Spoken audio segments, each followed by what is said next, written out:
First to the horrific developments in the United Kingdom, where 19 people are dead, dozens more injured. Witnesses say a massive explosion rocked the Manchester arena shortly after American pop superstar Ariana Grande had finished a performance. Law enforcement official tells CNN that a male at the scene has been identified now as a probable suicide bomber. Our Phil Black is in London. He's tracking the latest details. And Phil, what are British investigators saying at this hour? Well, Jim, it was just after Ariana Grande had finished her performance in front of some 20,000 people. Much of that crowd began leaving the arena when there was a loud explosion that could be heard through the packed crowd. And the video that's been posted online captures some of the terror, the panic, the extraordinary emotion that was felt by that crowd. We know that, according to police, 19 people were killed. And according to local ambulance services, 59 people have been transported to a number of hospitals with a wide variety of injuries. The crowd, we know, was made up of teenagers, children, some with their parents. And it was a short time ago that Ariana Grande responded for the very first time to the events that took place outside her concert tonight. On Twitter, she said this: "Broken. From the bottom of my heart, I am so sorry. I don't have words." Police in Manchester have not commented formally on what they believe was actually responsible for the blast, but they say they are treating this as a terror investigation, Jim. Phil Black in London there, and we talk about soft targets. This is the ultimate of soft targets. Young people and their parents leaving a concert in the public space. That's right. Any parent who has a child and taken them to a concert, they can see themselves in that same position, walking out and something horrific like this happening. I want to talk to Zane Nabby. She is in Manchester. And Zane, Zane, if you would set the scene for us, because you've actually been talking to some of the eyewitnesses. Yes, we've been around Manchester and particularly around the arena. Behind us, you see the car park. The police cordon prevents us from getting closer. Obviously, at the time of the attack that took place just before 10:35 p.m. local time in England, in Manchester here, there were 20,000 people streaming out of the arena. They were attending the Ariana Grande concert. At the time, there were a lot of people obviously out on the streets. Subsequently, since then, people have made their way homes. You've had hotels like the Crown Plaza and the Holiday Inn opening up their hotels and inviting people in. And you've also had local people assisting in any way they can. I managed to speak to a number of people who had actually been in the arena. One gentleman had been in the front row and he heard the explosion just as the concert ended. He managed to make his way onto stage and was actually assisted by Ariana Grande's bodyguard. He had a panic attack. He suffered an asthma attack and was rushed out. I spoke to another young lady who was making her way out with her younger sister at the time of the explosion. And at that time, she was near where it took place. And there were actually fatalities and injuries that have taken place around her. The latest from the Manchester police is that there have been 59 casualties. Of them, 19 people are dead, as we know. All right, Zane, thank you very much, bringing us the latest there from Manchester. Now let's turn to our team of experts for more analysis. Peter Bergen, I want to bring you in. Obviously, the investigators are still trying to figure out what was behind this, who the bomber is. I'm told by a Western official they've identified a male as the bomber, but they're still more trying to learn more about him. What is most striking to you? Well, the thing I'd be looking for is what was the bomb made out of, because that leads you to a lot of conclusions. Now, this is the deadliest terrorist attack in the United Kingdom since July 7th, 2005. It's probably the first terrorist attack since then. And it's almost certainly a hydrogen peroxide bomb. Why do I say that? Because getting dynamite or ammonium nitrate to make those kinds of bombs very, very hard to do now. And the signature of Al-Qaeda and ISIS are these kinds of bombs. So if it's a hydrogen peroxide bomb, where was it made? Because these are highly unstable. You need a commercial refrigerator, often to kind of store the chemicals because they're so unstable. They're very toxic. If you're kind of making these kinds of bombs, you're often wearing a gas mask. There's a whole kind of apparatus here that I would be looking for. We don't know if it's a hydrogen peroxide bomb, but it almost certainly is, I think, based on Al-Qaeda and ISIS or people influenced by them that we've seen in the past. Just a quick follow-up really quickly. Would it be a lone wolf scenario, or how likely would that be for something like that, for a suicide bomber to make that? I'm skeptical because of the lethality of the bomb. And it's not impossible. I mean, we've had people in this country build hydrogen peroxide bombs and they've killed themselves. If we all got together around this table and tried to build one, it's difficult. You need training. I've actually been at bomb-making courses where people are building these things. It takes many hours. The proportions are very, very careful. So this is not something you can just like read on the internet and make usually by yourself. So, Phil Mudd, I've spoken to British counter-terror officials repeatedly over the last several months, and they talk about a constant level of threat, and they talk about a number of plots thwarted in recent months. They're already on the highest level you can imagine there. You have an attack like this, a soft target which at the end of the day is difficult to prevent. I would say impossible. Think of a couple things. If you think about the United States and what we've heard, for example, from the FBI director, investigations in all 50 states, thousands of cases, I would roughly estimate, I've worked with European security services, they're sitting on at least 10 times the threat per capita. Yeah. When you're dealing with resource allocation, you have questions about how many people I can follow, and the toughest question, intent. I'm looking at a subject saying, I've got to choose between 100 people, which ones I have to cover. Within 2 weeks, that individual you decide not to cover may say, I'm transitioning from I'm interested in jihad to I'm going to go kill somebody. And you've got to be good enough to determine which of those people who are triggering you're going to follow. The rule of thumb, I remember for the UK, is these are rough numbers. 200 cells, 2,000 suspected jihadis, 10,000 suspected supporters of jihadis. You don't have the manpower in a country like that. And we saw that in France, too, where they have so many thousands, they can't follow all of them, even if they have a suspicion. And only that, I mean, if you're looking at a situation like this, and Phil, I think you would know this from your own experience, I mean, to do a bombing, it probably looks like you would have some kind of support system. It's not a single actor is more likely to do something like using a car to mow down people, as you saw outside the Houses of Parliament a couple of weeks ago. So at this point, I mean, if talking to law enforcement officials, their initial suspicion is that we're going to see the high likelihood here that this person had a support system, probably had some kind of training, as Peter Bergen was mentioning, and so there's a lot more here to get to the bottom of. And Tom, how concerning is this for U.S. law enforcement? Well, it's very. I mean, all law enforcement in the world is understaffed when it comes to trying to track all the people that they have high suspicion of that may do something. So they have to narrow that down. They can't follow everybody. And, you know, rely as much as possible on intelligence, on individuals cooperating in the community to tell them of suspicious persons, and electronic capability. And of course, then we have the other argument in a free society about civil liberties. Do we want, you know, metadata being stored? Do we want NSA wiretapping international calls? All that type of thing kicks back in. So it's very concerning. A question, and we don't know yet because it's early, a question that's going to be addressed, and I'm sure they're already working on, is, was this inspired or directed? Was this someone who, reading online, became self-radicalized, maybe found some of the, you know, the recipes, in effect, for the bombing online, or if they had some sort of contact at home? I mean, the truth is, both of those is unsettling and alarming in its own way, right? Because you know, the self-radicalized are harder to track, and the directed ones means that there's a line back to the war zones in Syria or the organizations themselves. Well, in a way, they've directed all of their followers all over the world to do it. So they don't have to micromanage, you know, each individual case, or have this person under, you know, calling him and saying, are you ready? Do it today. They're on their own. They dispatch them like zombies. Although, I mean, the question is, was there involvement where they said led them to a particular target or this kind of thing? And was there anything, Peter Bergen, anything recently coming from ISIS, which we know has been calling on followers in Europe, that's a big concern, to launch terrorist attacks? Anything recently that could have prompted this? Hamza bin Laden, Osama bin Laden's son, called for these kinds of attacks relatively recently, and ISIS has constantly called for them. But look, you know, one thing is, you know, like school shooters look at other school shootings, and so here we have an attack at a concert hall, which is similar to the Bataclan in Paris. Also, I think it's significant that it was an American star that was performing, just as it was an American band in Paris. So there's certainly sort of a copycat element here. You know, Jim's raised a question: inspired, directed, enabled, or trained. That's a sort of the spectrum. We've had 850 Brits go to get training in Syria. 200 of them are supposed to have come back.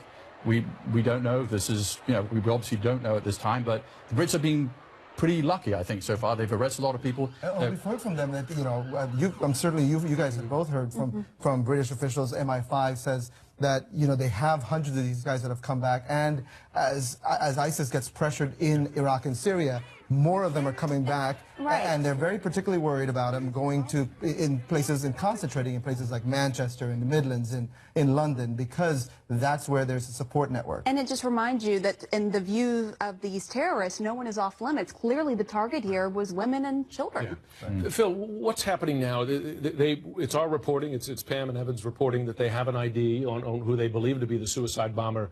They're now, I imagine, looking at his connections, who might have supported him, raiding houses. Walk us through what the law enforcement process is now. You've got law enforcement intelligence, 3 tiers here. The first tier is, are there co-conspirators? I'm not worried about what happened 3 hours ago. That's grieving. That's not investigative. The question is, are there co-conspirators who were involved in the attack tomorrow? That's looking at what apartments did he rent, where'd the money go to, where'd he travel. The most critical element, communications. I want a cell phone, I want a laptop, because I can tell instantly who he talked to. Second tier would be who provided money, who radicalized, in essence, support network.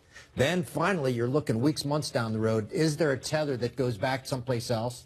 Might be Western Europe, might be Syria. Can we get enough information that might lead to a raid in 6 months, 9 months against a safe house in Syria among the people who might have been involved with this? And are there follow-on attacks, right? I mean, you got to be worried in a couple hours the people are going to be going to work in London, the subways there, whether or not there could be other people who might be waiting in the wings to do something just like this. At other South And when you look at other attacks that we've all covered, the Paris attacks, for instance, those cell phones were key sources of intelligence.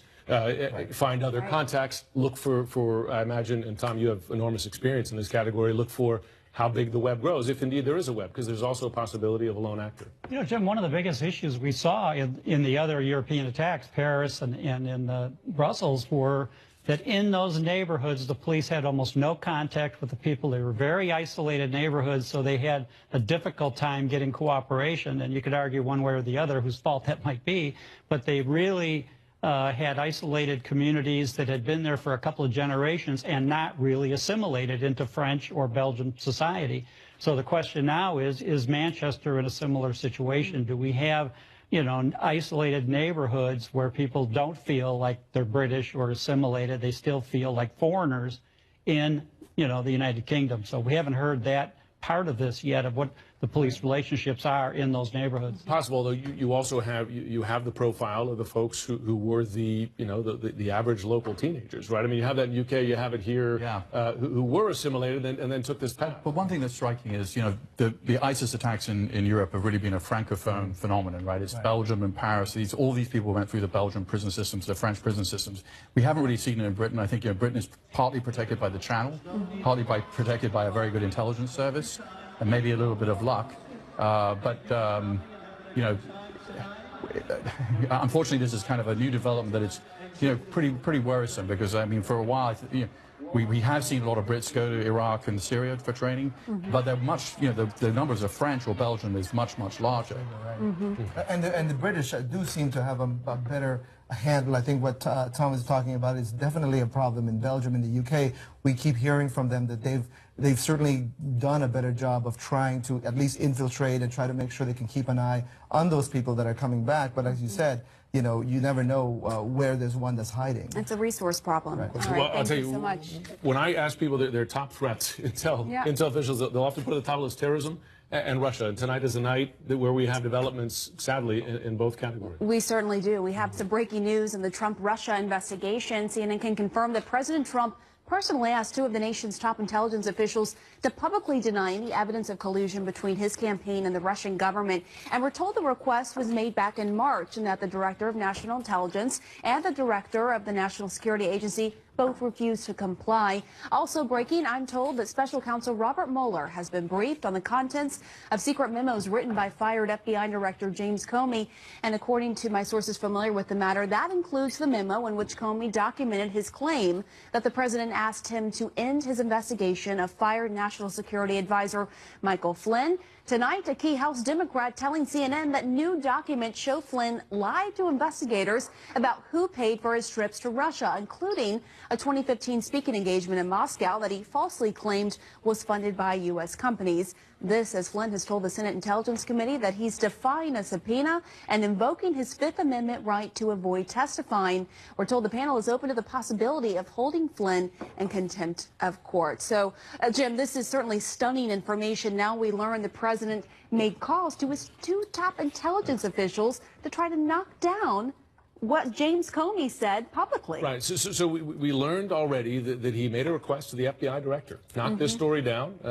The FBI director said no and was so uncomfortable with the request that he wrote it down and documented in memos. So we confirmed tonight, first reported by the Washington Post, that after Comey made that famous testimony before the House Intelligence Committee, March 20th, where he confirmed in a public setting that the FBI was investigating whether members of the Trump team had colluded with Russia or communicated and colluded with Russia during the campaign, that he then made calls to the Director of National Intelligence, Dan Coates, and to the Director of the National Security Agency, the NSA, Admiral Mike Rogers, and asked them to publicly state that there was no evidence of collusion.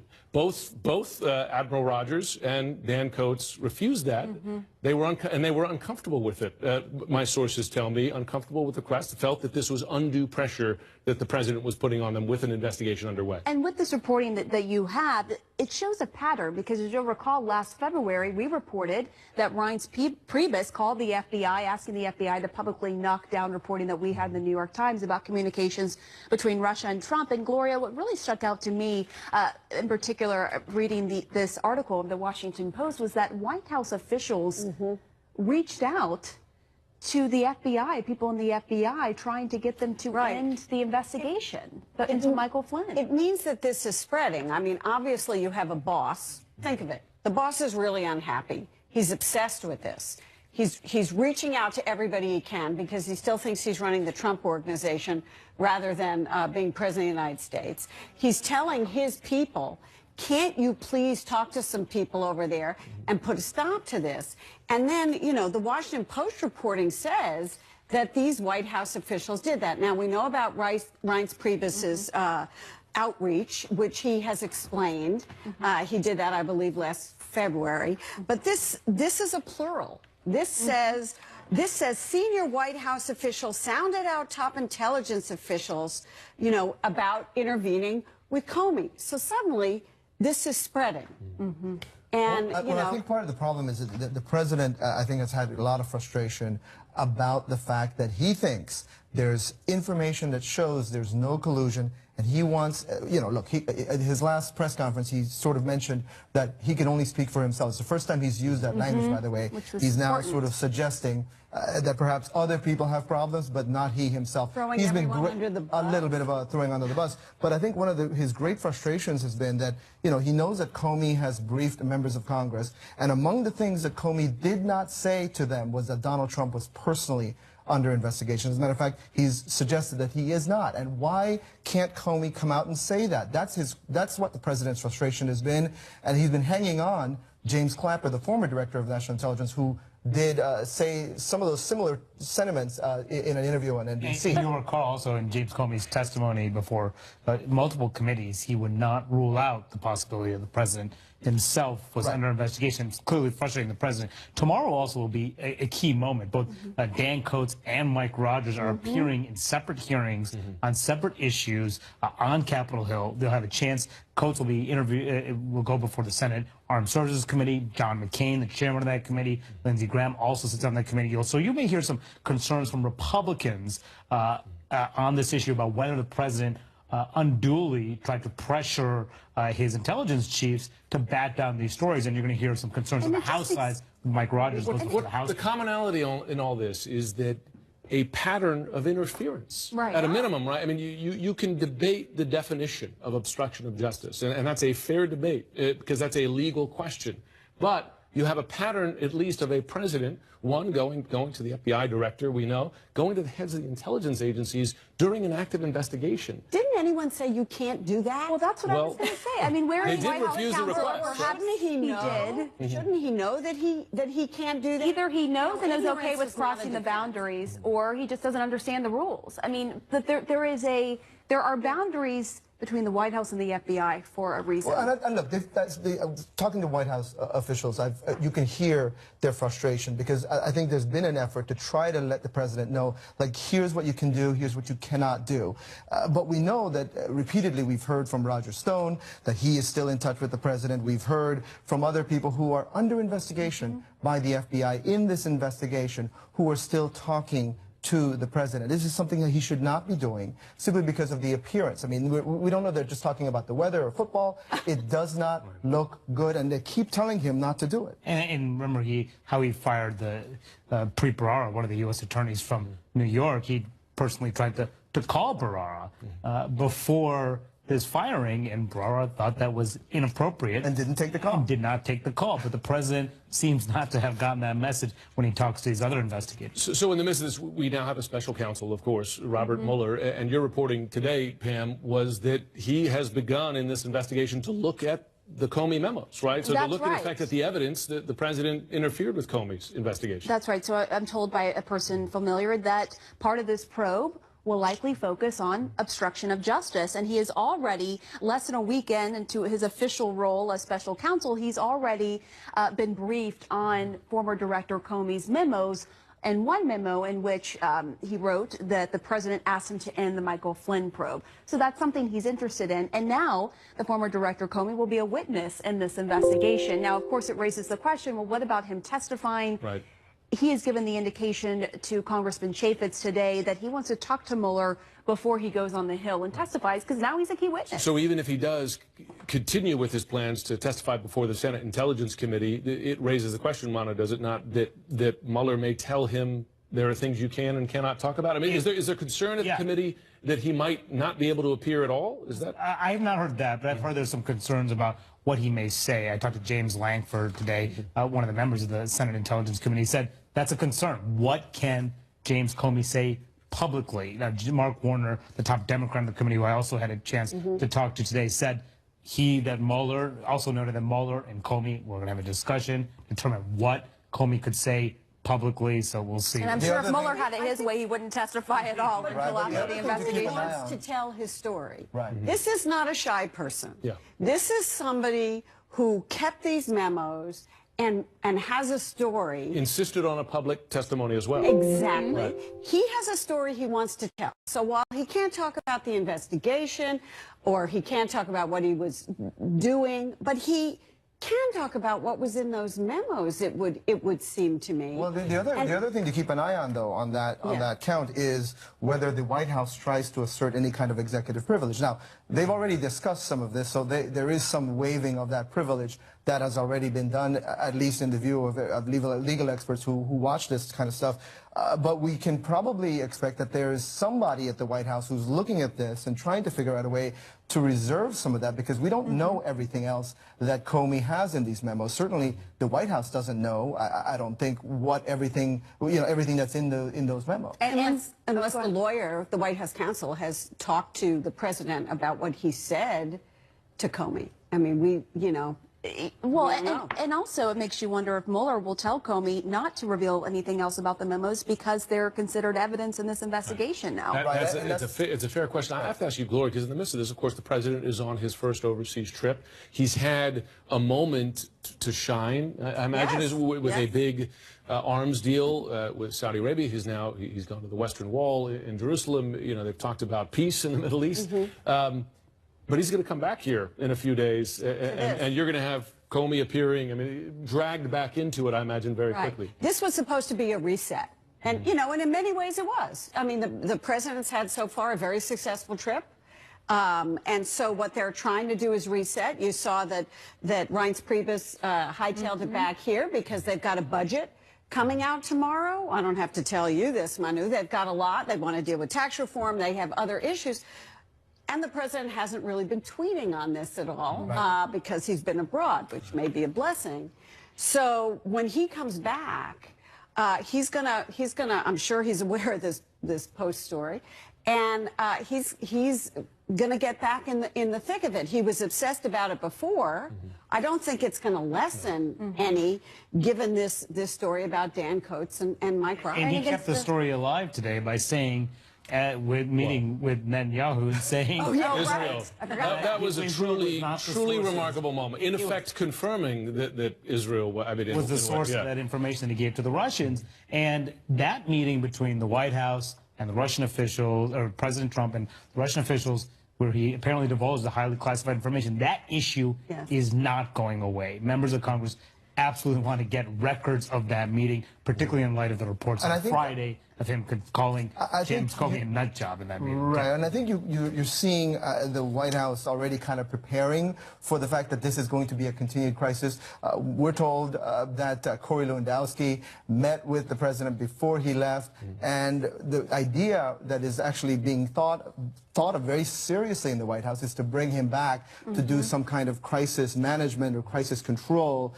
We're told that that's an issue, an idea that's actually under serious consideration. But keep in mind, Corey Lewandowski is a lobbyist. He's got a very interesting list of clients, and I'm sure he probably doesn't want to divulge if he comes back into public service. I'm not sure how they're going to do this, but keep an eye on this, because I think it's going to be an indication of how seriously they're taking this crisis. Well, and outside lawyers come out. Shake-up is not gone. There was supposed to be a staff shake-up a while ago. I think it's still very much alive. We don't know exactly how it's gonna land. Well, it's a good way to keep fear in the hallways of the West Wing as well. I don't think we need any more. He's done that. One of the other star witness before committees coming up will be General Michael Flynn. Today we learned he's going to take the fifth. Yeah, and the question is what's next. And both Richard Burr, the chairman of the committee, Mark Warner, who I mentioned earlier, I spoke to both of them today. Both of them are open to the idea of trying to hold him in contempt of Congress, or doing something to try to get access to these documents. Now, we know that going through the contempt procedures is a long process, very difficult to enforce it. But the idea for Burr and Warner are to scare the other witnesses into complying with the request for records, specifically about the communications with Russian officials, all the Trump associates, anything they've talked about with Russians. They want to make sure that those records are turned over. Michael Flynn, however, I talked to a source close to him earlier today who says that he's not going to testify publicly if that does come to it, but Burr still may make him come to the committee, actually plead the fifth publicly in an effort to embarrass him and scare others into compliance. It does seem that Flynn has some peculiar, some very specific issues that only apply to him because of the issue of not registering as a lobbyist for Turkey while he was reporting foreign income. Right. I mean, it's not the same issues that the other witnesses. And what about Elijah Cummings today? Right, exactly. This is all so much news in one day. I got to say, Pam, we had these concerns about the committees getting riled up in partisanship, right? But here you have the Republican chairman of the Senate Intelligence Committee, subpoenaing and saying no immunity for Michael Flynn, the president's former national security advisor, and you better bring those documents. It's and talk he about resisted going the route with the subpoena, but he finally did, and now it makes you wonder, bigger picture, Gloria, how damaging this is for President Trump, the White House, that his former national security advisor is now pleading the fifth, not responding to a subpoena request. Yeah, well, it doesn't look good, does it? And of course, Donald Trump, we believe, remains friends with Flynn. He's an orphan to everybody else at the White House, but I don't think to the president. And today, Elijah Cummings, a Democrat, charged that Flynn lied on his security clearance forms and said that he told investigators he was paid by U.S. companies when he traveled to Moscow in December of 2015, when we know that he was paid by Russian television, and that, he had only insubstantial associations with foreigners and foreign officials, and we know that he had dinner with Vladimir Putin. With the video to right prove next it. to him. So, I think that there is a large credibility problem for Flynn, which of course makes you ask the question, why did he become National Security Advisor in the first place? Jim, you made the point of committees showing bipartisanship. The House Oversight Committee is one that has not really shown that. The Democrats are pushing Jason Chaffetz to issue subpoenas for White House documents to show whether or not Michael Flynn, during the vetting process, disclosed any of these issues, these foreign payments, any connections with the Russians, something that the White House has not yet complied with, because the White House says they claim they don't have some of those documents. But nevertheless, Chaffetz has been silent on this issue. And he's leaving soon, And he's right? leaving He's soon. So the leaving, question is, right. what's going to happen So afterwards? you have these investigations on Capitol Hill. You have this special counsel probe. We were told today, Evan, that Robert Mueller, who's now overseeing the probe, has already been to the FBI headquarters. He's already been meeting with counterintelligence agents who have been working on this case. How is this investigation going to move forward when you have the two investigations on the Hill? Do you think he's going to go and try to negotiate and say, look, I'm taking the lead here? No, I think he is. And look, he's a guy who wants to do this. He wants to do this quietly. He wants to do it with a little bit less drama, perhaps. He's hiring people. He's going to make sure, I think he's working very quickly to try to make sure he gets the security clearances and to make sure that this investigation is well funded and it will go wherever it will go. And I think I mentioned this in our the last time we did this, that one of the things to keep an eye on is, you know, as this investigation goes forward, are we going to get an answer from the Justice Department as to when Robert Mueller finishes his investigation, if he finds any kind of criminal activity that even goes to the president, perhaps? Again, we don't know where he'll end up. Will the Justice Department promise to refer that to Congress? Because as we know, there's a existing legal guidance from the Justice Department that does not allow you to charge a sitting president with a crime. So the question for the Justice Department and Rod Rosenstein in particular is, will you make a promise that you're going to refer whatever he finds to Congress, which then Congress has a political solution to all of this? Right. But why, I mean, Congress has a different investigation. Right. It just as in Iran-Contra, we keep talking about ancient history here, but in Iran-Contra, you know, the congressional investigators wanted to get to the truth, and so they gave Ollie North immunity, where the special counsel did not. Lawrence Walsh did not. It took years for him. After Ollie North testified in Congress, it took years for him to convict Ollie North, and then that was overturned because he couldn't prove that he could, the conviction, he couldn't uphold the conviction without using the immunized testimony from Congress. So that got really tricky and complicated, but the American public knew what happened before the courts decided anything because they heard from Ollie North. It's interesting, but Iran-Contra, a lot of folks I've spoken to there's all the comparisons to Watergate, of course. Right. But many will say Iran-Contra is the better parallel here. I think it is. I think it is. Partly because of the process, but also because, listen, you know, Reagan survived Iran-Contra, right? But his presidency was debilitated during that time period, and eventually overcame it. But perhaps, and it's second term. Well, you know, it was key what he did. And John Yoo wrote an interesting article, the former Bush administration official. He talked a little bit about how Reagan was able to get over this, and one of the ways he did it was simply by embracing the investigation. He made changes. Yeah. Right. He made changes. This is not something that Donald Trump has seen any inclination to do. We began this portion of the program by talking about his efforts to try to essentially do the opposite, to try to bury this, to try to tell people it's fake news, to tell his intelligence officials to go and help stop the FBI from keeping looking at this. So he's doing all of the opposite things that Ronald Reagan did. He's tried several agencies, and let's take a moment to look at the positive, right? I mean, the sense that the system is working, right? He's tried his intelligence chiefs; they refused. He tried his FBI director; he refused. He did get fired. He's tried. I mean, in effect, he had his man at the Department of Justice, right? But the deputy AG, after the Attorney General had to recuse himself, you know, he appointed a special counsel. So you have, you have a lot of pushback there in the way it's operating. Right. It makes you wonder, Gloria, do you think part of this is because he went from a business world where he was head of a company to now being in a world where there are checks and balances? Well, right. I mean, he was running the Trump Organization. And in the Trump Organization, I would argue it was probably okay to take a loyalty oath to Donald Trump, because that's the man you were working for. Asking Comey to pledge his loyalty is not the right thing to do. When you work for the president, even if he appointed you, he didn't appoint Comey, but he did Rogers and Coates, you take a pledge to the United States. You don't take a pledge personally to Donald Trump. So that is the difference here. And the question is whether the president himself understands it because he figures maybe I appointed you guys. Is there anybody in the White House who's telling him he should not be doing that? I bet or is he there just is. ignoring Well, Or is he ignoring White House it? counsel, I mean, no one's really answered this question.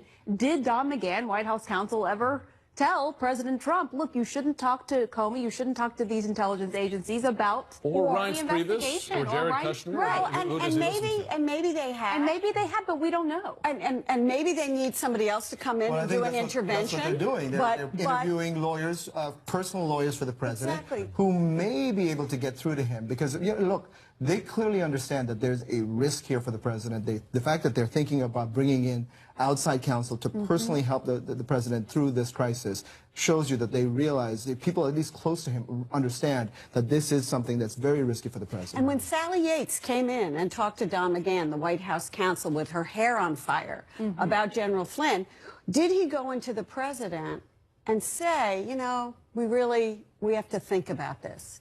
And we don't, you know, Would those love are to be a fly on the wall during that conversation. We don't know the and that answer. wasn't the only warning. And sorry to cut you off, but also President Christie's Obama. warning on Flynn. You're reporting, Gloria. Right. You know, Chris Christie did not want Flynn to be National Security Advisor. General Flynn, I'm told, wanted to be National Security Advisor, Secretary of State, or Secretary of Defense.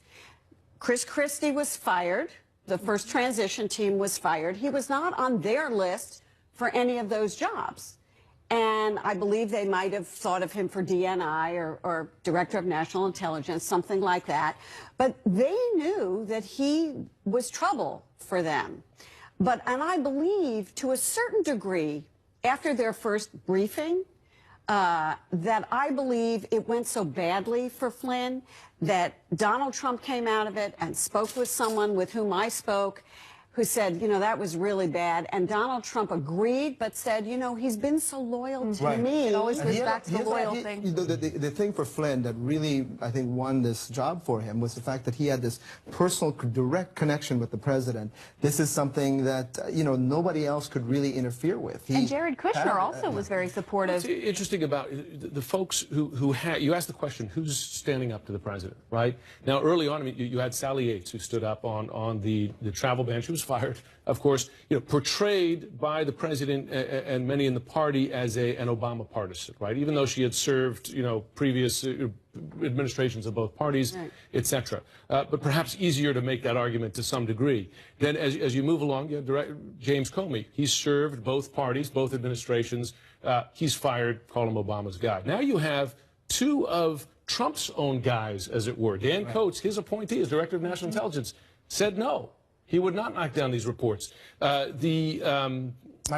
Rogers, who granted came from the Obama administration, but he was meeting in Trump Tower with Trump during the transition. There was talk of him being the Director of National Intelligence. I'm not saying he's Trump's guy, but he was certainly not someone that the Trump team considered an Obama-ite, right? And they're saying no to him. And that's a you shift have to over remember, time. Richard Nixon, not to bring this up, but you'll recall, you know, the Nixon administration as chief of staff asking the CIA to get the FBI to end its investigation into Watergate. Yeah, and that was, I think that's one of the things in the Trump administration, the Trump cabinet. There are a lot of officials who are not necessarily have been Trump cheerleaders all the way to the finish line, all the way from the starting line. Nikki Haley, for one, she did not support Donald Trump during the primary. She was very critical of Donald Trump. And you've seen her break from the Trump administration on some key issues. That's why it's going to be so interesting when Dan Coates goes before the Senate Armed Services Committee tomorrow and is asked direct questions about whether the president pressured you to knock down these reports. Because Coates, who I know very well, I know he's not necessarily someone who carries water for Donald Trump. He wasn't during the campaign. He didn't support him. He's also but what will he do senator. now as the Well, I think that's one of the most fascinating things, Manu. I think you just hit it right there. Is talking to people on Capitol Hill, Republicans who are trying to figure out exactly how far they need to go or can go to support the president, simply because there's a lot they don't know. They simply don't know whether, if they put stick their necks out there for him, will they find out in the end that actually all of this is true. And so just in talking to people on the Hill, you get this sense of tension as they try to figure out how much to embrace the president or whether or not they should just step back and let the Democrats do their thing. And that's why the news of the special counsel was so welcomed by many Republicans, even though they didn't want one before he was appointed and after he was appointed. As one Democrat said to me, now he's awesome. Right.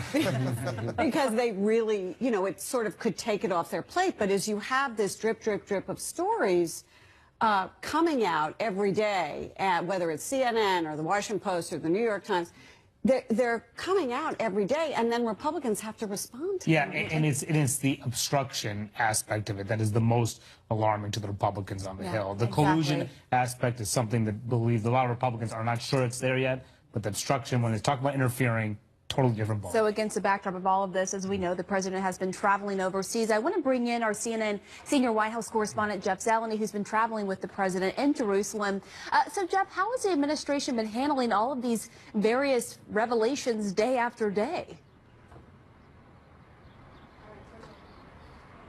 Well, Pam, they certainly have been watching these revelations as they happen in real time. And as Gloria was saying earlier, the Chief of Staff Reince Priebus and the Chief Strategist Steve Bannon are back in the West Wing. They are monitoring all of this, and that is for a reason. I mean, this is a sort of a split-screen operation here.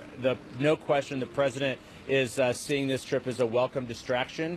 He's seeing this trip as a as a way to sort of get back on track. But the underlying sort of feeling out here among aides, advisors, you can see it on their face. Every moment a news story pops like this, it reverts them back to what's awaiting for them in Washington. And earlier, when the president was meeting with the British Prime Minister, the Israeli Prime Minister Benjamin Netanyahu yesterday, he slipped. And he, talked about the thing that he said to the Russian officials in the Oval Office. He said, "I didn't say Israeli." Well, no one said he did about the classified information. That was the one moment that you could see the president certainly was clear that he still had Russia on his mind. But as he goes forward here, they also have the attack in Manchester on their mind. The president will be giving a speech here in a couple hours' time before going to Rome, the Vatican, and then to the Brussels, and then to the G7 meeting in Italy. And then he's back to Washington late Saturday. And again, all of this is waiting for them. But behind the scenes, I am told by senior administration officials and advisors close to this president, they are narrowing in on the personal lawyers that he will have, a team of lawyers. I'm told there's not going to be one individual who's going to be sort of working on this on the side as an outside lawyer. It's going to be a team of lawyers. The president will sign off on all of those. And of course, that is something that is necessary. Other White House staffers also may have to lawyer up. But this is very much a in the moment here. They're certainly doing everything they can to stay focused on this trip. But they're definitely watching every bombshell that still happens in Washington. And Jeff, has the White House had any response yet to the terrorist attack in Manchester? They haven't, Pamela. We're told by administration officials that they are preparing a statement. They are going to have a statement at some point. We thought it might be here by now, but the sun is just about to rise. It is actually rising here in Jerusalem, and the president is waking up really to what is the first major terrorist attack of his presidency, the biggest one, no question. He's been talking about extremism, talking about combating extremism. Well, this rests exactly at the heart of that. Again, he'll be giving a speech in a couple hours' time. Certainly expect him to address that. But look, he is also heading to Europe tomorrow, and this is something he's been, talking about a lot, and is indeed the biggest challenge facing him. But we are still awaiting a statement on the specific attack in Manchester last evening. All right, Jeff Zeleny, live in Jerusalem for us. Thank you so much for bringing us the latest. And back to our breaking news. CNN has learned that President Trump attempted to persuade two of the nation's top intelligence officials to issue public statements knocking down the probe into possible collusion between the Trump campaign and Russia. Joining us now are lawmakers from both parties. We have Representative Pramila Jayapal. She's a Democrat on the Judiciary Committee, and Representative Banks. He's a Republican from Indiana. He's on the Armed Services Committee. Thanks very much to both of you. Bipartisan show of support tonight for us. If I could begin with you, Congresswoman, what's your reaction to our reporting, as first reported by the Washington Post tonight, that President Trump made calls to Admiral Mike Rogers, Dan Coats, the Director of National Intelligence, in effect asking them to knock down evidence in this investigation? I think it's incredibly troubling. I think it continues a stream of events. I feel a little bit like I have whiplash going from one story to the next, but all of them point to this president trying to interfere with an investigation. And I think that's extremely disturbing. I think that we are looking to try to get to the bottom of this. Obviously, there's the special counsel investigation, but we also in Congress have authority over these matters. And so the question, and I think you were discussing it earlier, is what kind of information can we get as we start to look into all of these issues? You use the word interference. Is it obstruction of justice? I think if it's true, it is. I do believe it's obstruction of justice. We have to prove intent. That is a part of obstruction of justice. But the more that we have these stories, the more it seems like intent is there. It is clear, perhaps one conversation is troubling enough, but you have him calling now two intelligence agency directors, and I think you start to get into, this is a person who is determined to try to stop any investigation into Michael Flynn, and that is, I think, if for nothing else, he should understand that this would be very bad optics, but that's in a best case scenario. And I have to ask you, Congressman Banks, because you're a veteran, and this report would essentially mean that he was ordering a uniformed Navy Admiral Mike Rogers to basically tamp down an investigation. What do you make of that? Well, if these allegations are true, this would be a pattern of a number of troubling allegations. But I think Republicans and Democrats are unified on Capitol Hill to support the Mueller investigation, his independence, his integrity that he's brought, and credibility that he's brought to the investigation, along with the congressional investigations in the House and the Senate. Let's let those investigations do their work, their due diligence, before we make irrational statements about anything further than that. I'm content in allowing the investigations to work their way through the process. So you say if these allegations are true, but then what? What do you mean by that? What if they are true? Well, if they are, then we need to take action and deal with them appropriately. If not, then these are. And what would that action be? What would be? I'm content in waiting for the investigations to work through the process to make statements about what hypothetically what should happen following that. I think it's important and entirely appropriate for members of Congress to allow the investigations to work their way through the process before making statements about what might or might not happen hypothetically. But let me ask you this, because it gets down to what is the standard here. If it is proven to be true that the President of the United States called on his director of the FBI and then director to the intelligence agencies and told them to stop an active investigation, would that to you, let's forget the legal terminology for a moment, obstruction of justice, but would that to you be undue interference? Oh, there's no question. There's no question. These allegations are serious. They undoubtedly will be a part of Director Mueller's independent investigation, as well as the investigations in the House and the Senate. But I believe it is completely responsible and appropriate for members of Congress to allow the investigations to work their way through the process before addressing hypotheticals about what comes. And that brings to the next question, because you do have this special probe of special counsel Robert Mueller, who is taking over the investigation. I was talking to one official who said, there is concern on his part that you have these two investigations on Capitol Hill where they're calling witnesses to testify, including James Comey, and how that could sort of interfere with what he's trying to do. How is this going to work? It is a challenging situation. We saw just a tiny hint of it when Rod Rosenstein came and spoke to us in the classified briefing. There wasn't much that was classified there, but I would say that one of the things that was very frustrating to many of us in the room was when we were just trying to get information about why he wrote the memo.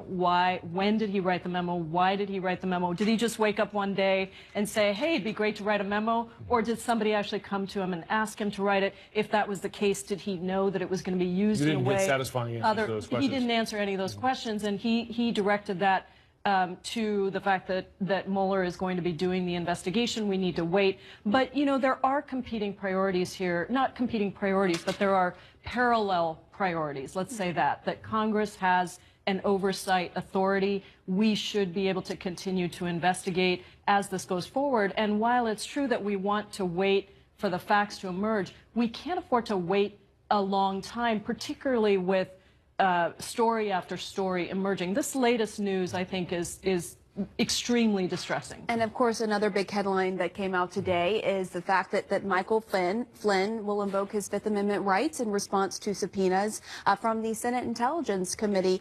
This is what President Trump said during the campaign about those who take the Fifth. Let's listen. Here's people taking the Fifth Amendment. 4 people plus the guy who illegally did the server. You know, he put in the illegal server. So there are 5 people taking the Fifth Amendment, like you see on the mob, right? You see the mob takes the Fifth. If you're innocent, why are you taking the Fifth Amendment? Okay, so Congressman Banks, if General Flynn is innocent, why is he taking the Fifth? Well, I can't say or defend whether or not he is innocent, but that again will be a part of the investigation. What do you make of the fact he's taking the Fifth? It's troubling, and it's a part of a troubling series of actions by Mr. Flynn, and it again foreshadows, I think, a troubling pattern of behavior that we've seen in recent weeks. I want to ask about because of course we've heard many Democrats in public criticize the president's behavior here. It's only in the last week or two where I'm speaking to folks on the Hill, Republicans, who at least privately, some publicly, but many more privately, who say, listen, this is getting to a different level. Wide-eyed was the way one Republican lawmaker described it to me last week. Do you sense a change in the last week or two about the level of concern from inside your own caucus? A concern in whether or not we will fulfill an agenda that we all set out to fulfill at the beginning of the Congress. I ran for Congress last year. I'm a freshman on Capitol Hill to address the big issues of the day. And as we get caught up in the frenzy over each breaking news item from day to day related to the administration, it is definitely a distraction from our ability to do that. But is it more of a distraction? Right. Are you becoming concerned, and other fellow Republicans concerned, that the president did something here that requires a remedy, right, that may have crossed a line? Again, it's irresponsible to say too much more without allowing the investigation to work its way through the process. That's why I believe it's important to allow Director Mueller to do his work, allow the congressional committees to do their work before saying anything further about what hypothetically should come next. So, Congresswoman, this could take a while for these investigations to wrap up. What would you like to see in the meantime? Well, I think we would like to see, you know, each of these roles has a slightly different charge. A special prosecutor, special counsel has a different charge. We have also been calling for an independent commission, sort of like a 9/11 commission that would be made up of citizens that could actually look at this, what's happening not only in the short term but in the long term. And then we would like to have the information right away around the memos, around some of the answers. And, you know, I think it's a little bit more than a distraction. I really do. I understand the challenges of trying to implement an agenda for the majority party, but we're talking about the sanctity of our democracy. And to me, that is, that's really what's at stake here. So it's more than a distraction.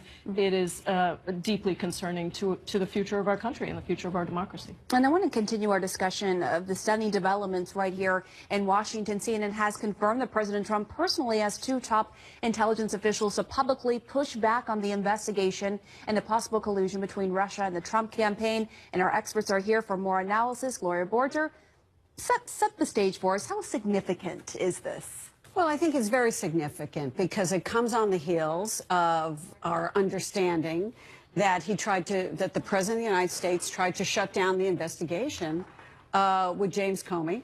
And then I think what you see here is more evidence of that, more evidence of the President of the United States trying to say, let's cool this investigation. Is there any way you guys can sort of figure out how to stop it? So what we have is a president who's obsessed with this, who's concerned about what it means for his administration and potentially for him. And he's trying to end it, and it doesn't seem to understand that he really cannot ask these people to do this. We shouldn't mince words here, right? Because now you have, and granted they haven't given their public testimony yet, Comey, Coates, and Rogers, but they're people who know are talking to people, right? Myself included, and Comey has written memos, and now he's going to testify on the Hill. This is a president going to senior intelligence and law enforcement officials and giving them instructions about an ongoing investigation. Right, not good, not good. Now, We know from our reporting, Pam, that Director Comey was keeping writing these memos because he thought that somehow he could teach the president what was appropriate and what was inappropriate. It didn't seem to me, from my sources, that Director Comey at that point thought it was obstruction. He thought that this was somebody who doesn't know. It made him uncomfortable, but he didn't necessarily in that time think it was that. Really going to be the one area where Republicans, defenders of President Trump, are going to seize on in the hearings. Why didn't James Comey raise this earlier, either in hearings or in private or even in classified briefings with the Senate Intelligence Committee leaders? He did not do that. Why not? That's going to be, whether you guys mentioned how you expect him to address it, but does he pass the threshold of believability to people and credibility? How do the voters view it? How do viewers view it? How do senators view it?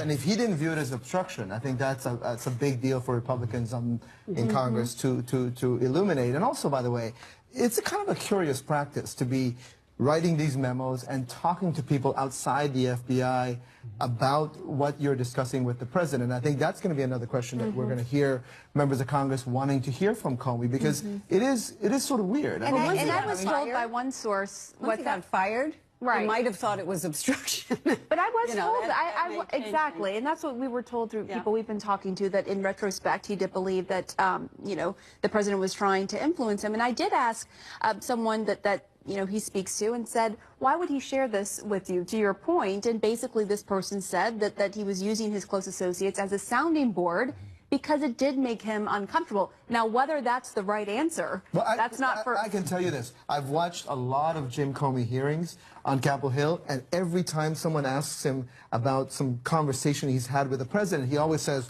I can't talk about what I discussed with the president because I cannot... And you know, look, that is usually a very good answer that a lot of people give, because it is true. You want to give advice to the president, and you don't want to go out there and blab it. However, it appears that Comey was telling his friends about this, and that is a strange thing. Unless you're genuinely alarmed, right, which seems to be the motivation here. Laura Coates, if we could bring you in, because General Michael Flynn has his own storm of legal challenges now, and now he's taking the fifth. First of all, can he take the fifth?